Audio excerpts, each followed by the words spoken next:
But if I may start with an interesting day in the calendar called Earth Overshoot Day. I don't know if you've heard of Earth Overshoot Day.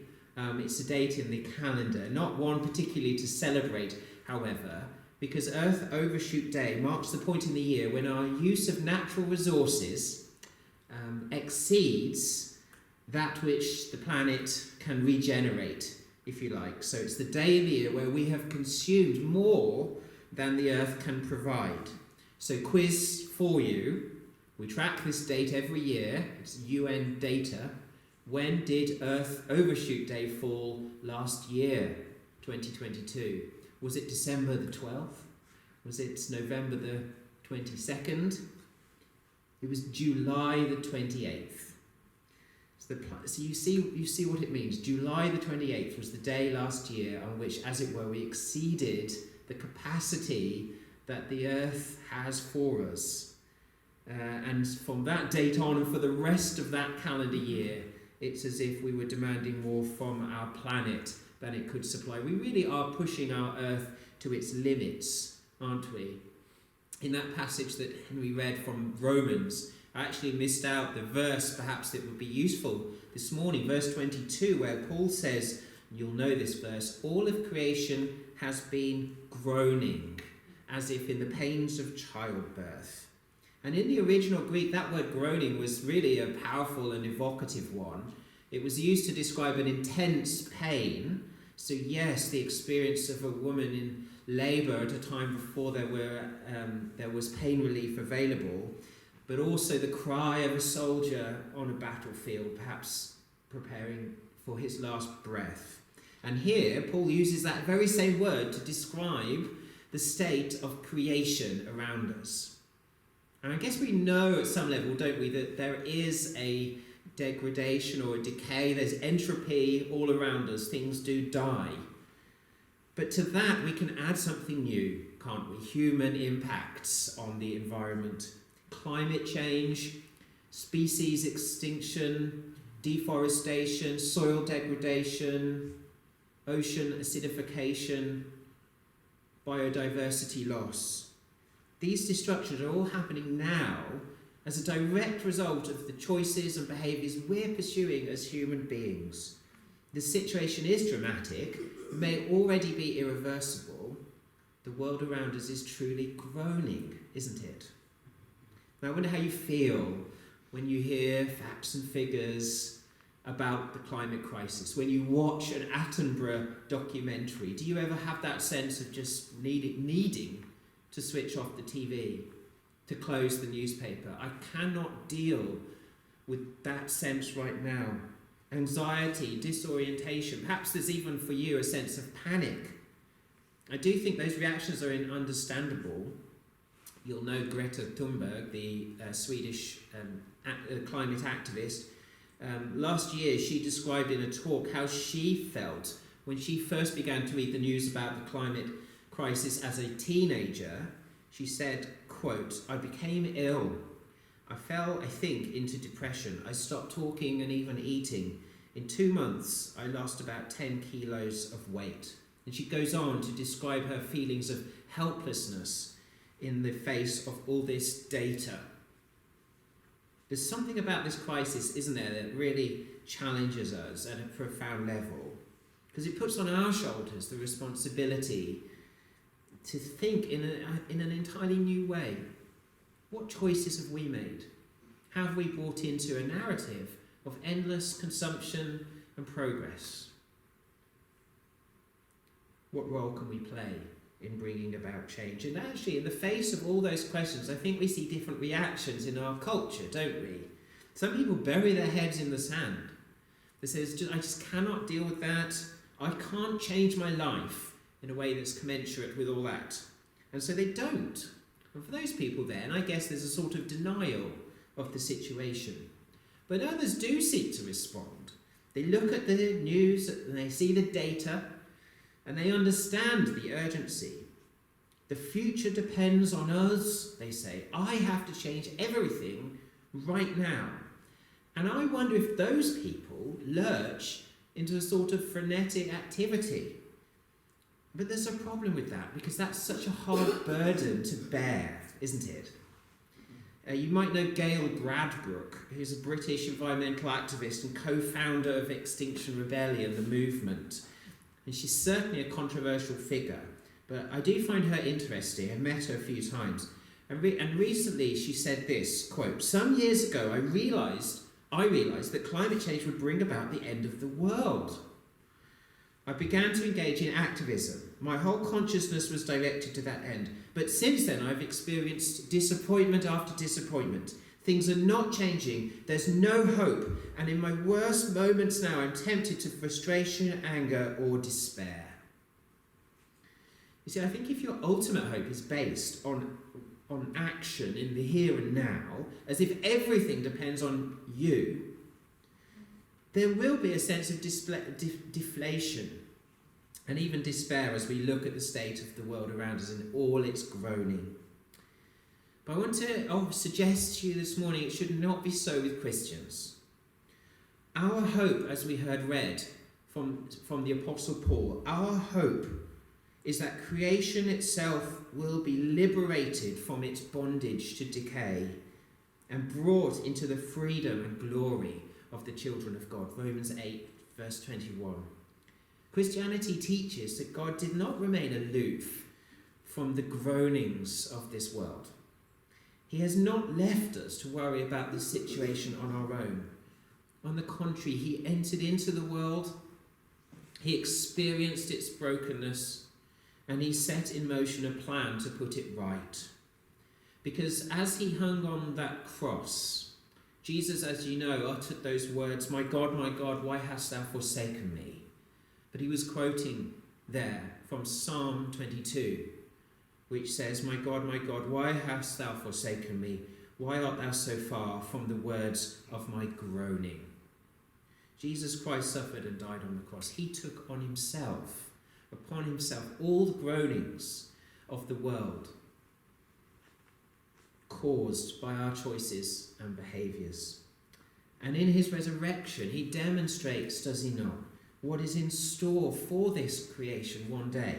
Healing, restoration, this world made again what it was always supposed to be. And that's what we saw in that reading from the end of the Bible's storyline in the book of Revelation. Then I saw the holy city, the New Jerusalem, coming down from heaven to earth. God's plan is not for us to go away from this earth or to abandon it, but to heal, transform and renew what he has created with its trees, its rivers, its valleys, its sunsets, its mountain ranges and its barrier reefs. God does not intend to write off the world he created, but to heal and make it whole again. And that means, I think, that the Christian story gives us that vision. Now, I don't need to give you a list of things to do to be more environmentally conscious. I mean, every community has to work that out for themselves, given our local situations and resources, our skills and gifts. And you're probably a lot better at doing that job than I am anyway. But I do think we can think this morning as Christians about that story that we're in. So here are two final thoughts, if you like, to leave you with. First of all, let's have that Christian perspective on the future. Because all the scientific data does point to the fact that we need urgent transformation in individuals and in society right now. But as we've seen, the urgency of that message can be so great that it has the potential to flatten us and drive us somewhat to despair. And the future becomes sort of clouded over. But Christians can leave the burden of the future to God. He has not abandoned this planet or us. He will put things right in the end.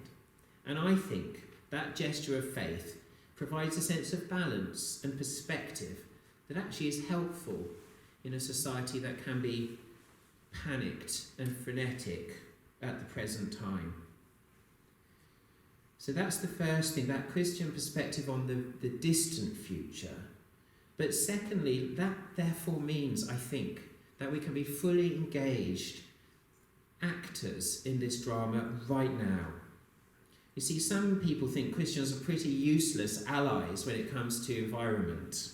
After all, if Christians have a vision that's based on the future, then what's their motivation to do anything right now? And you might have encountered that sort of attitude yourselves. But that should not be the case. In another one of his letters, the Apostle Paul, this is 2 Thessalonians, the Apostle Paul actually addresses precisely that question. He reminds the people he's writing to that yes, God is in control of the end, but then he says something very interesting. Brothers, don't you remember what I used to tell you always when I was with you? God is holding that day back until it will be revealed at its proper time. 2 Thessalonians 2 verse 5. You see what that's saying? Yes, Christians can trust God's promise for the end, but the end is at the end. It's not now. And knowing that opens up the present moment for real, engaged and consequential action. It does matter what we do now. It matters more than ever. So for Christians, the story is not about sitting back and hoping for the best.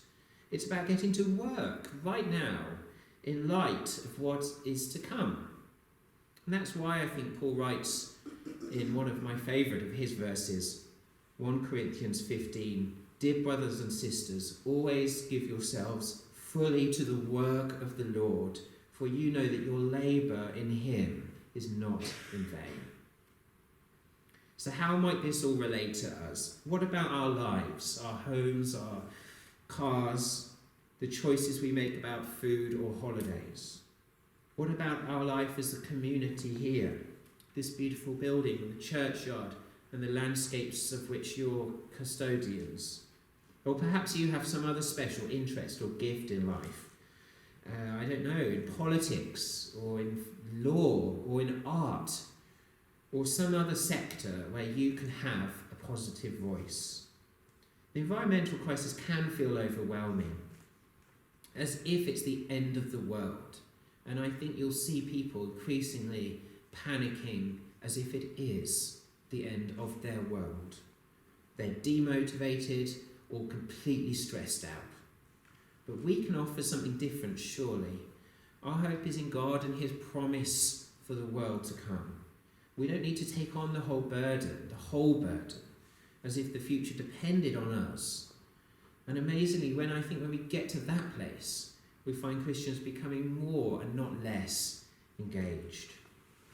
Now, of course, I don't want to draw those lines absolutely. There are so many wonderful people out there from all sorts of faiths and non, working in really appropriate ways as allies, and many of them I work with, I guess, in my little institute. But is it not the case that Christians have the best resource of all to be engaged in politically, culturally, socially, in whatever space you find yourself, fueled by the commitment that God himself has shown to put right the groanings of this world around us? Well, I'll end there and let us pray. Father, I thank you for the way you've called many of us in recent years to open our eyes to the reality of this crisis. Help us to integrate it into our faith, to see the future you have in store, and to be driven by that vision to real and lasting and meaningful action right here and now, to come down to earth and to see and value this planet for what it is and can be. And however we're gifted, even if it's the smallest of things, help us to do that for you and know that our labour will not be in vain. For you call us to be co-workers with you in this as in so many other areas. So I pray for these good people, that you would give them the faith, the hope and the strength to do what they can, as we all must. And we ask these things in Jesus' name. Amen.